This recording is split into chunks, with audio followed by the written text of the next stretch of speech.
Hi, welcome to Tech Tools for Arts Integration. I'm Angie Russo, Art and Technology Integration Specialist. We're so happy you're here. How's it going, guys? I'm Dan Whitlock. I am an 8th grade social studies teacher, and I love incorporating arts and tech into my classroom, and I'm excited that you're here to learn from us today. And I'm Krisha Kerpool. I'm a curriculum and instruction specialist who loves to integrate art into all sorts of curriculum, and we're so excited to have you. As we are going to take you through a few of our favorite tech tools that we use both in regular classrooms and art classrooms, and we're going to show you how those can be incorporated into your class to create more engaging lessons in our distance learning. So first, we're going to look at Nearpod, which is a digital presentation tool, which will allow your class to collaborate and view lessons together as you guide them through. We're going to use Padlet and view that through the lens of our Nearpod lesson. And it's like a digital bulletin board where you can curate and collect resources and share and collaborate digitally. And then we're going to bring you through a couple other tools that are a couple of our favorites, Adobe Spark and Book Creator, to add some more fluff to your lessons. We are really excited. We're also going to take a peek into Flipgrid, and we are so happy to be able to put this out to you so you can really up the game in your art classroom, either in distance learning, hybrid learning, or in the traditional classroom. Welcome.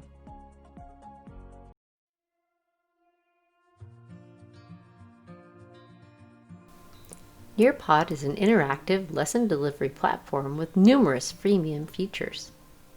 With user-friendly, intuitive controls, you can begin creating lessons right away.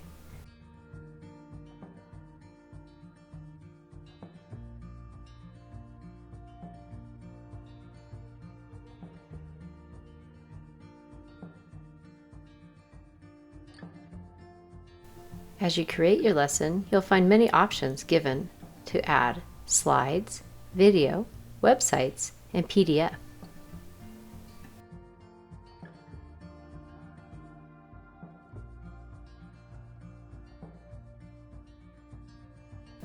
To further engage students, you can select from activities such as open-ended questions, drawing, and options to integrate Flipgrid or create polls. You can direct students to websites, upload slideshows you've already made, embed images, or PDFs for students to view or mark up.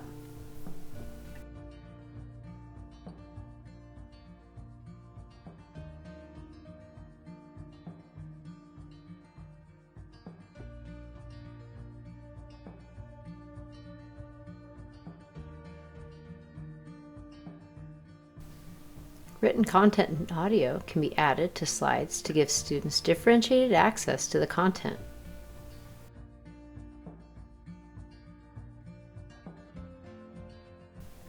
Choice is provided for layout and adding background images.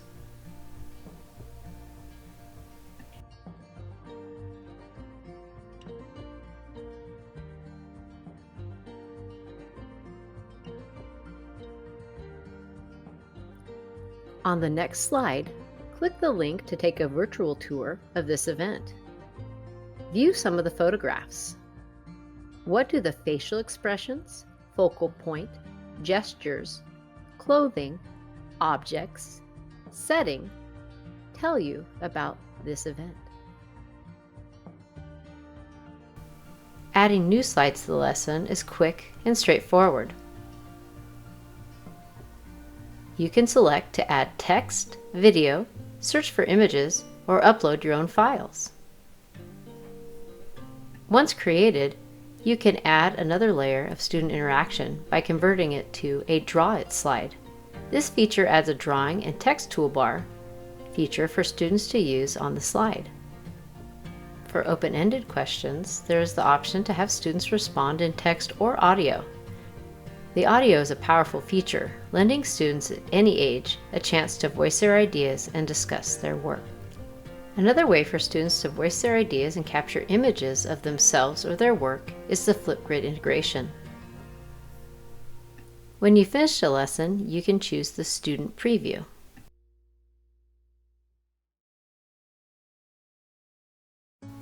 And now we'll preview the student's experience.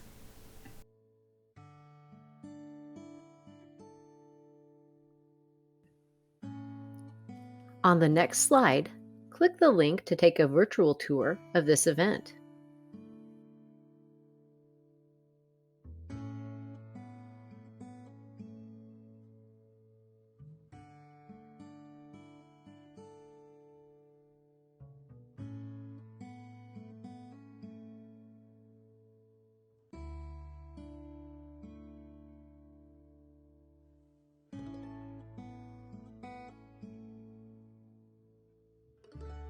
On the next slide, we will be using the drawing tools to show what we notice about the picture.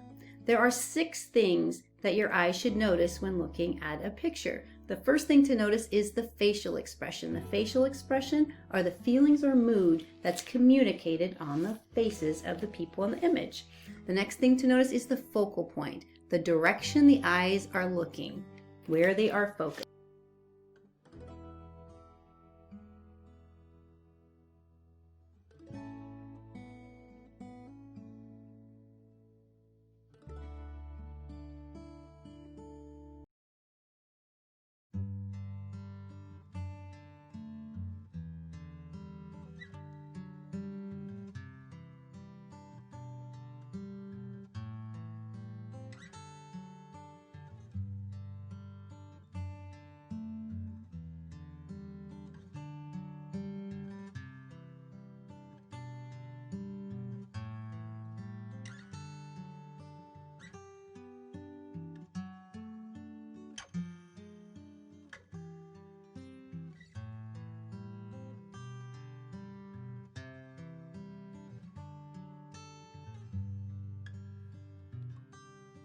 Review the image on the previous slide and use the draw tools to answer questions about the image.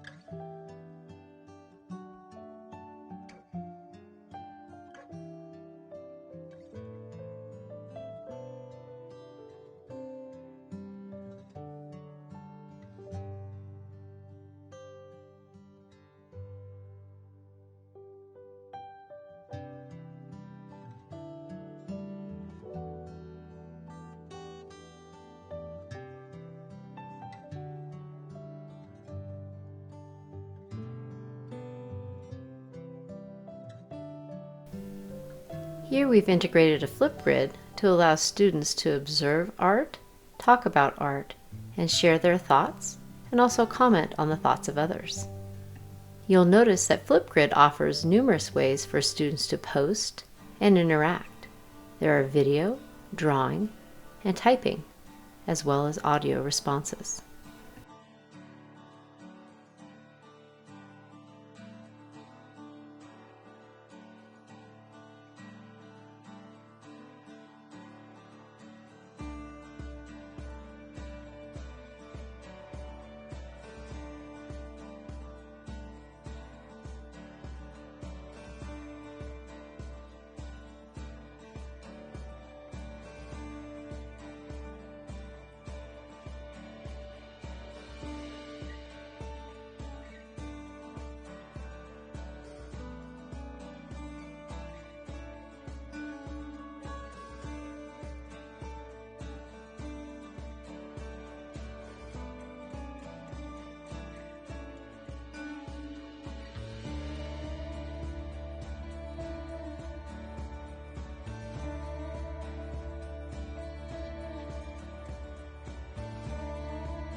The creative culmination of this lesson is a found poem in which students get to share Here are the their steps work. for recording a screencast and reading of your poem. 1. Bring up the Nearpod slide of your found poem. 2. Choose Record a response in Flipgrid. I shall derive more and more enjoyment from my pleasant recollections of the fair, for surely it is the fairest thing in all the world. The dream city! Man has enshrined treasures of the skill and patient labor, rare and beautiful works of art. We approached the white city. It was bright. The sky and water were a perfect blue, a most beautiful setting for the dream city.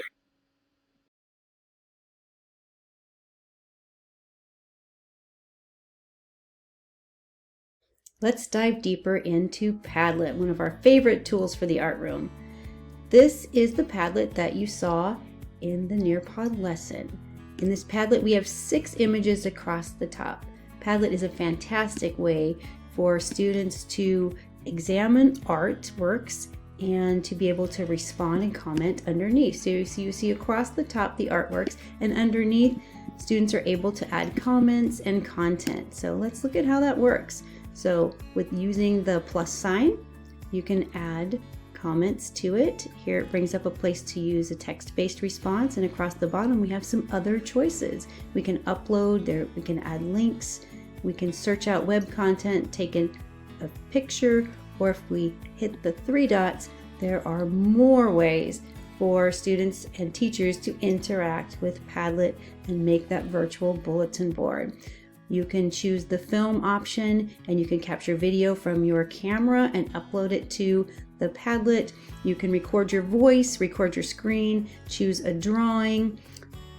The Google search is really cool for adding images to your text-based responses. We see a lot of that. It's a really neat way for everyone to interact, to communicate, and to collaborate. It also gives the opportunity to add your creativity to it through all of the choices. If you look right here, there's an addition of a drawing. Here is a physical work of art.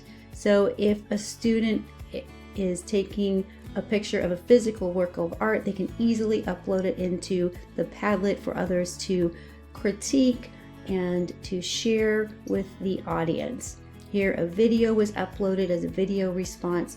So for our students who maybe typing is not their strong suit, or that's not what you're asking students to do, there's so many choices. Let's take a look at some examples. Here's a kindergarten example where they choose the drawing tool, and they were able to draw using all the different color choices and then post it to the bulletin board. It kind of takes the place of that bulletin board that is in the classroom, that physical bulletin board, and moves it to a virtual setting. Let's look at a secondary example. Here you see that the students have went and written some commentary or captions, and then they looks like uploaded some images, probably from a Google search, with a specific objective in mind, and they chose a really cool background, so it really lends to that opportunity to be as creative as you'd like to be, and you can post as many different posts as you want, and it's never-ending opportunity for students to interact. Let's take a look at how to create a Padlet from the teacher side. So making a Padlet is very simple. There's so many choices for the types of Padlet we can make. We chose the shelf design for the Nearpod lesson. So there was a work of art in a column, and you were able to respond underneath each work of art. The wall design was the design of the kindergarten example, where it's like that bulletin board. And the grid design was the example of the secondary example. The back channel is a really cool way for collaborative conversations. Let's take a look at making one. Here we go. So we have our Padlet comes up, and we can name our Padlet. So we could say Art Gallery. And from there, we can add icons if we'd like to.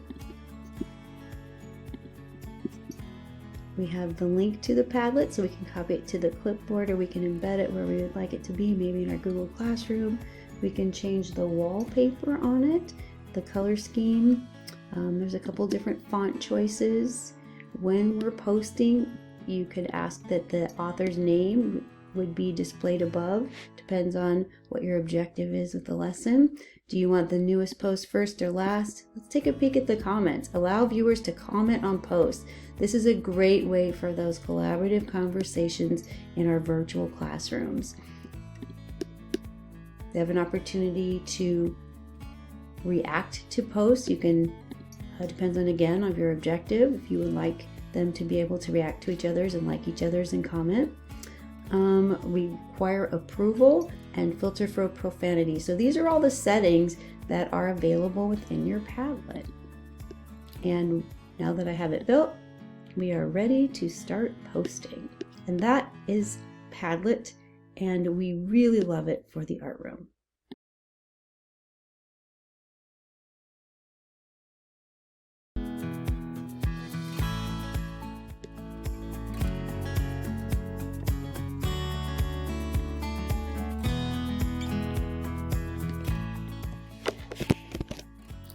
Use Google search to find images to add to your book and easily upload them.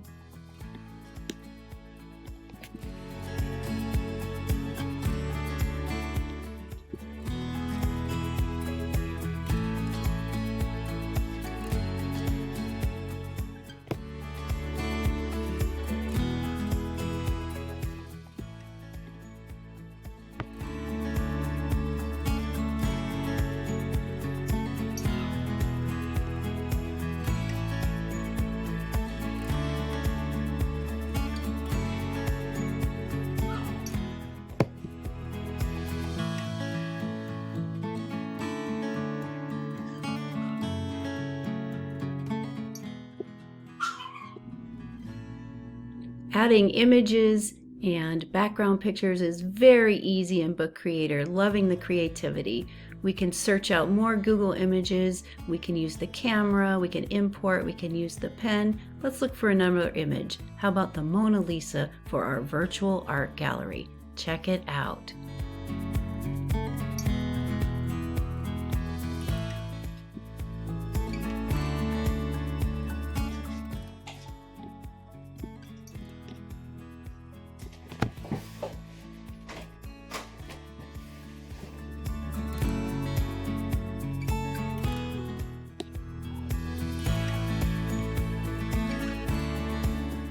The Mona Lisa was a famous work of art by Leonardo da Vinci.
Students and educators can curate creative works and present impactful visual stories using Adobe Spark.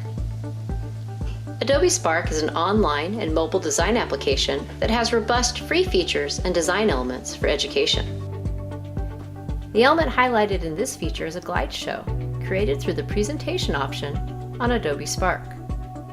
Here you will see that the designer has created an online portfolio of work to display and offer for sale.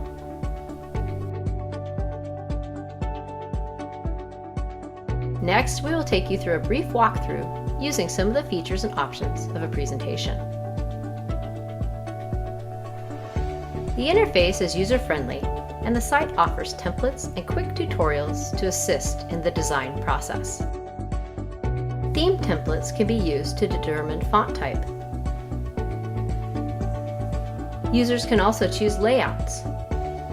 Images, videos, button links, and text can be inserted to curate creative work or tell visual stories.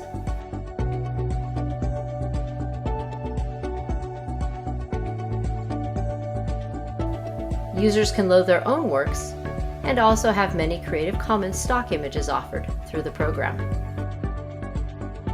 Users have options for sharing and displaying their work online.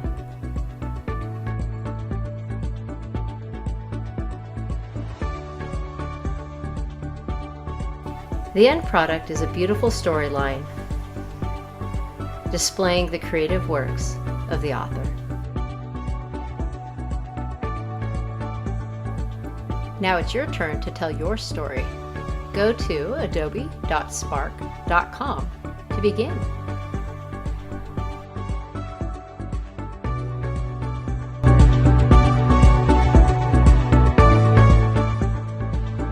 Thanks so much for joining us today. We really hope these tools were valuable for you and you'll be able to implement in your classroom. We're super excited. Hey guys, we'd love to see what worked for you, and we'd love to have you reach out and continue this conversation. So feel free to reach out. We're going to leave our emails for you down below. And so if you just want to share what you're doing in your classroom, we'd love to hear from you. Please do keep us posted in any ways that you're using technology in your arts classroom. We look forward to hearing from you, and if you should need any assistance at all, please do reach out to us. Thank you.